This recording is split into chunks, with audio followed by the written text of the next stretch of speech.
How's motherhood going is a question I get asked every single time I have a catch up with someone. It is the number one first thing that I get asked, and I feel like everybody always wants a positive answer of, oh, it's so magical, oh, it's my dream come true. And yes, it is absolutely those things, but it's not that one dimensional. It's hard to come up with an answer that encompasses all of those thoughts, feelings, emotions. Every cell in my body is different. I feel like a different person entirely. But yeah, the first time someone asks me that, I can physically feel 100 million thoughts swirling around in my head, and I can't even form a single sentence to answer it. It's so hard.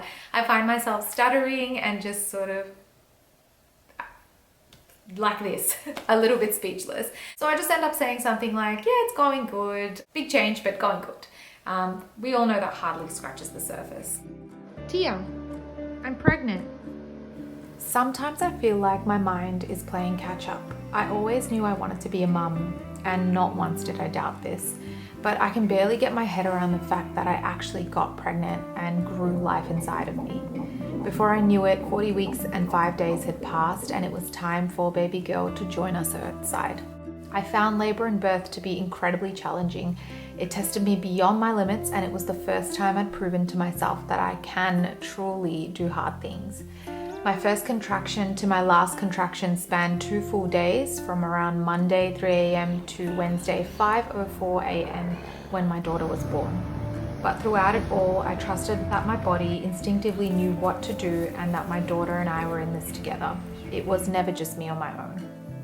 I also don't know how I would have survived a single moment without my husband constantly holding my hand and encouraging me through every step.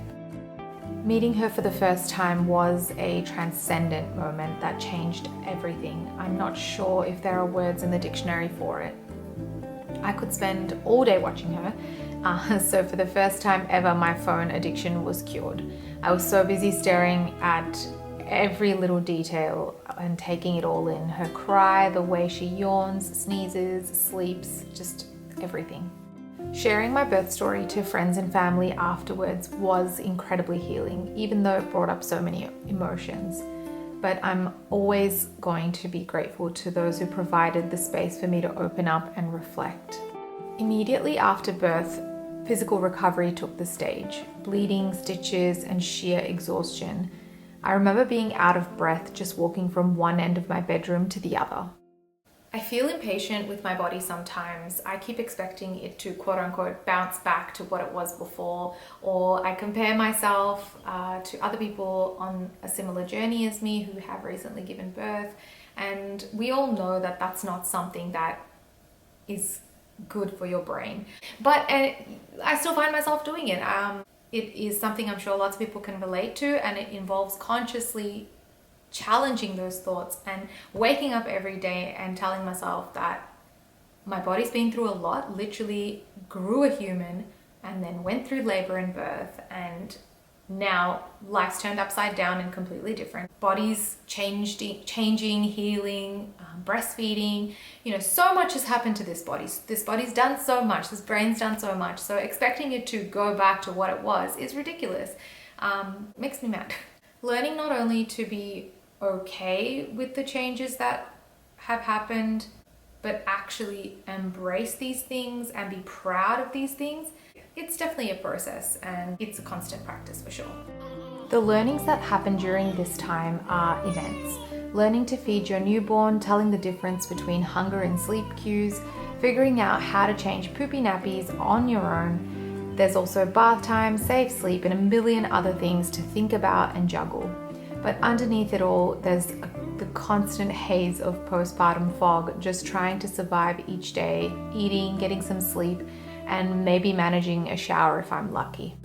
Breastfeeding was a whole other world for me that I didn't expect to be so difficult. It seems like just a natural progression: pregnancy, labor, birth, breastfeeding.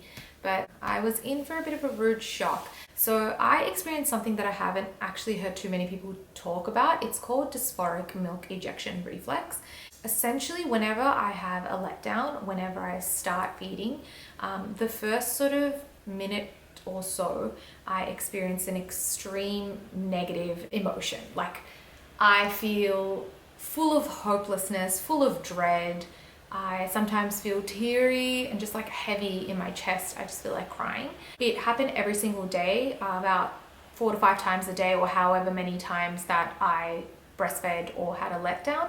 I would have letdowns randomly throughout the day, especially in the beginning. So I would randomly just feel this wave of like nauseating depression. And over time, it starts to make you feel like rubbish. I could be holding my daughter at the supermarket and then I'll just have a letdown and feel this wave of sadness. I felt so weak, like I couldn't even hold her.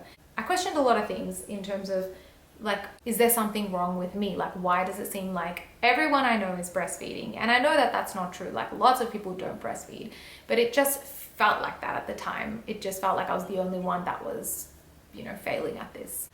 Persevered and mixed fed for a number of months, about 4 months. And after that point, I made the decision to move solely to formula. I felt like it was affecting my bonding with my daughter, which is, I feel, the most important thing, whether you formula feed or breastfeed. Things have definitely been better since then. I used to dread feeding her, and now obviously it's a much calmer, much more positive and enjoyable experience. I value that much higher than whether I give her breast milk or formula. So for anyone that's struggling with breastfeeding, just know that you're not alone. Even if it feels like you are. Find what works for you and try not to compare yourself and put yourself down. I would say focus on having a more positive bond with your baby and enjoy these early stages that go so fast with your baby, as opposed to worrying about formula versus breast milk. The art of letting go and surrendering is a lifelong journey for me. Telling myself that it's okay and shifting my focus towards what really matters is a skill that needs to be practiced over and over. The wonderful thing about parenthood, particularly during these early stages, is that a seemingly ordinary day can become something really exciting and memorable, creating memories that you'll hold on to forever. I hope to always remember moments like the first time my daughter smiled, laughed, or rolled over. Each day is so different from the other. Some days I'm essentially a shell of myself and all I want to do is sit down alone and have a cup of tea without any interruptions. Other days I feel so energized, so full of joy and purpose. Regardless of the type of day it is, every single day has one thing in common, and that's gratitude. Gratitude for my little family and this life I get to live with them. The hope and excitement for what's to come, whether that be the first time my daughter eats ice cream or our first family trip to the zoo, makes me happier than I ever imagined. My daughter inspires me to be the highest version of myself, so my hope is to create a joy-filled childhood for her, providing all the space to be whoever she wants to be. I feel like I can talk about this forever, but I'll end this video by a quote by Nikki McCorn. Becoming a mother leaves no woman as it found her. It unravels her and rebuilds her. It cracks her open, takes her to her edges. It's both beautiful and brutal, often at the same time. Thank you for watching.